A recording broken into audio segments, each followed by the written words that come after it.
जय माता दी फ्रेंड्स। कैसे हैं आप सब? सभी को नवरात्र की हार्दिक शुभकामनाएं। फ्रेंड्स, आज चौथा नवरात्र है और आज के दिन पूजा की जाती है माँ कूष्मांडा की। तो आज हम इस वीडियो में जानेंगे माँ कूष्मांडा के बारे में और वो हमें क्या सिखाती हैं, एनर्जी की कौन सी फॉर्म रिप्रेजेंट करती हैं, इसके बारे में। नवरात्र के दिनों में देवी के एक एक स्वरूप की मैं डिटेल इसलिए शेयर कर रही हूँ क्योंकि जब तक आप ये नहीं जानेंगे कि देवी हमें क्या सिखाना चाहती हैं, माँ हमें क्या शिक्षा दे रही हैं अपने स्वरूपों के ज़रिए, तब तक जो आपका पूजन है वो अधूरा है। जब आप किसी चीज़ को समझ जाते हैं तभी उसमें आपका जो ट्रस्ट है वो अखंड होता है, तभी आप उस चीज़ को फॉलो करते हैं, उस शिक्षा को फॉलो करते हैं और तभी आपका जीवन और आपका पूजन दोनों संपूर्ण होते हैं। तो आइए आज जानते हैं माँ कूष्मांडा के बारे में। तो कू का मतलब होता है छोटा यानी कि स्मॉल, ऊष्मा का मतलब होता है वार्मथ या फिर एनर्जी, और अंडा का मतलब यहाँ पर है कॉस्मिक एग से, जो कि एक बहुत ही विशालकाय फॉर्म होता है एनर्जी की।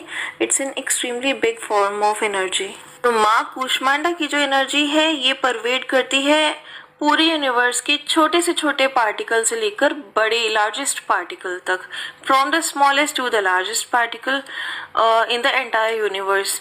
तो छोटे से ये बड़े में चेंज हो जाती हैं और बड़े से छोटे में चेंज हो जाती हैं। माँ कूष्मांडा रिप्रेजेंट्स कि जैसे कि कोई बड़ी एनर्जी होती है, बिगेस्ट फॉर्म ऑफ एनर्जी होती है, उसी तरीके से परमात्मा ने हमें भी बहुत पावरफुल बनाया, हमें भी बहुत स्ट्रांग बनाया है। हमें ये पूरी बॉडी दी है, इतने अच्छे ऑर्गन्स दिए हैं, इतनी वंडरफुल सेंसेस दी हैं और इतना कुछ दिया है लाइफ में।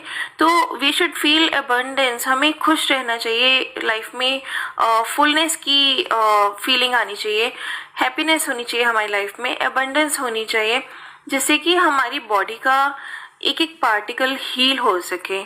तो हमें हमेशा खुश रहना चाहिए सो दैट जो हमारी लाइफ फोर्स एनर्जी यानी कि प्राण शक्ति है ये भी बहुत अच्छे से हमारी बॉडी में फ्लो करती रहे, हमारे चक्रास अच्छे से वर्क करते रहे और हम हमेशा हेल्दी रहें, मेंटली, फिजिकली और सोल वाइज इमोशनली अलाइंड रहें। सिमिलरली अगर हम अपने बॉडी के एक एक पार्ट की, एक एक ऑर्गन की, एक एक सेल को कंसीडर करके बहुत अच्छे से केयर करें, ये सोच के कि हर सेल हमारे लिए एक लाइफलाइन बैटरी की तरह है, तो हम हायर लेवल ऑफ कॉन्शियसनेस तक पहुंच पाएंगे। क्योंकि जब हम अपनी केयर करना स्टार्ट करते हैं then we start feeling that happiness के हमारे पास कितना कुछ है। हम ग्रैटिट्यूड के मोड में आ पाते हैं। जैसे ही हम ग्रैटिट्यूड के मोड में आते हैं देन वी स्टार्ट थिंकिंग कि अच्छा ये चीज़ वैसे नहीं हुई जैसे हमने सोचा था, बट इसके पीछे डेफिनेटली कुछ तो रीज़न होगा कि गॉड ने ऐसा किया। And the moment we show that belief, हमारे माइंड में कोई एक ऐसी थॉट आती है कि हमें लिटरली लगता है कि हाँ ये तो गलत हो सकता था जो हम कंट्रोल करने की कोशिश कर रहे थे, ये तो बहुत अच्छा हुआ कि गॉड ने ऐसा किया, हम तो बहुत सारी चीज़ों से बच गए। तो इमिडिएटली हमें उस क्वेश्चन का आंसर मिलता है जब हम बिलीव करना सीखते हैं, और ऐसे ही धीरे धीरे एक एक लेवल पार करके हम अपनी हायर कॉन्शियसनेस तक पहुंच जाते हैं। माँ कूष्मांडा जो है वो ये कन्वे करती हैं कि हम सब में कहीं ना कहीं बहुत सारी इंटेलिजेंस छुपी हुई है, हमें सिर्फ उसे अवेकन करना है और उसी के हिसाब से हमें चीज़ें मैनिफेस्ट करनी है, यानी कि एनालाइज करना है, डिसाइड करना है और एक्शन लेना है कि हमारे लिए बेस्ट क्या है और सबके लिए बेस्ट क्या है। और इसी तरीके से हमें कुछ ना कुछ ऐसा करके जाना है जिससे कि इस यूनिवर्स में हम हमेशा के लिए अपनी प्रेजेंस बना के रख सकें और एक पॉजिटिव वाइब सबको ऐसी दे के जा सकें जिससे कि आगे आने वाली जनरेशन्स भी हमें याद करें। सो फ्रेंड्स, माँ कूष्मांडा हमें सिखाती हैं कि जब हम लाइफ में छोटी छोटी चीज़ों की कदर करने लगते हैं, छोटी छोटी चीज़ों में खुशियाँ ढूंढ लेते हैं, तो लाइफ में बड़ी बड़ी खुशियाँ, बड़ी बड़ी चीज़ें ऑटोमेटिकली हमारी तरफ अट्रैक्ट होने लगती हैं, क्योंकि तब हमारी वाइब्रेशंस इतनी हाई हो चुकी होती है, इतने ग्रैटिट्यूड में हम आ चुके होते हैं कि ईश्वर भी हमें बड़ी से बड़ी खुशी देना चाहते हैं। लाइफ में जब हम छोटे छोटे स्टेप्स लेना सीख जाते हैं तो कोई बड़ा सक्सेस हमारा वेट ज़रूर कर रहा होता है, वो हमें ज़रूर मिलता है। लाइफ में जब छोटी छोटी सी परेशानियों से हम डरना बंद कर देते हैं, उनको सॉल्व करने के रास्ते ढूंढना सीख जाते हैं और उनके लेसन्स लेके लाइफ में आगे बढ़ते हैं तो इतने मैच्योरिटी हमें मिलती है कि हम ऑटोमेटिकली बड़ी से बड़ी परेशानी का सामना इजीली कर लेते हैं, बल्कि बड़ी से बड़ी परेशानियां हमसे डर के हमसे पहले ही दूर भाग जाती हैं।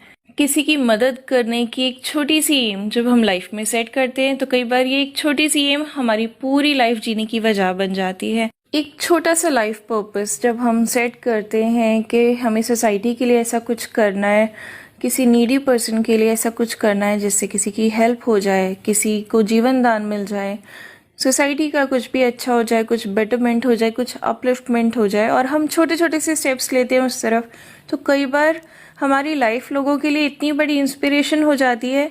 ये वो लाइफ होती है जिसकी हमने कभी खुद वर्थ नहीं की होती, अपनी वर्थ नहीं जानी होती। तो ये जो छोटी छोटी सी चीज़ें हैं ना, जब हम इनमें खुशियाँ ढूंढ लेते हैं, इनको एम्ब्रेस करना सीख जाते हैं, तभी हम लाइफ की बड़ी खुशियों को एंजॉय कर पाते हैं।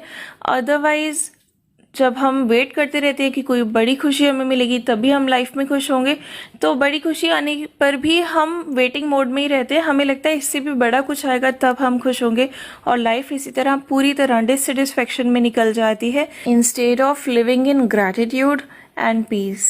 माँ कूष्मांडा हमें सिखाती हैं कि लाइफ में कोई चीज़ छोटी नहीं होती। कोई भी जो आप छोटा से छोटा स्टेप लेते हैं किसी को खुश करने के लिए, वो कभी छोटा स्टेप नहीं होता, वो एक बहुत ही अच्छी इंटेंशन के साथ लिया गया स्टेप होता है। किसी का भला करने के लिए अगर आप कोई छोटा सा एफर्ट करते हैं, वो कोई छोटा एफर्ट नहीं होता, वो एक बहुत ही पॉजिटिव, बहुत ही प्यारा एफर्ट होता है। तो अगर आप किसी का भी कुछ भी अच्छा कर रहे हैं या अपनी केयर करने के लिए कुछ भी अच्छा आपने छोटा सा स्टेप लेना स्टार्ट किया है, तो ये मत समझिए कि छोटा सा स्टेप है, वो आगे जाके आपको बहुत ही अच्छे बड़े रिवॉर्ड ज़रूर दिलाएगा। लेकिन तब तक छोटी छोटी सी खुशियों को एम्ब्रेस करना सीखिए, गले लगाना सीखिए। Stay safe, happy, positive and blessed. जय माता दी।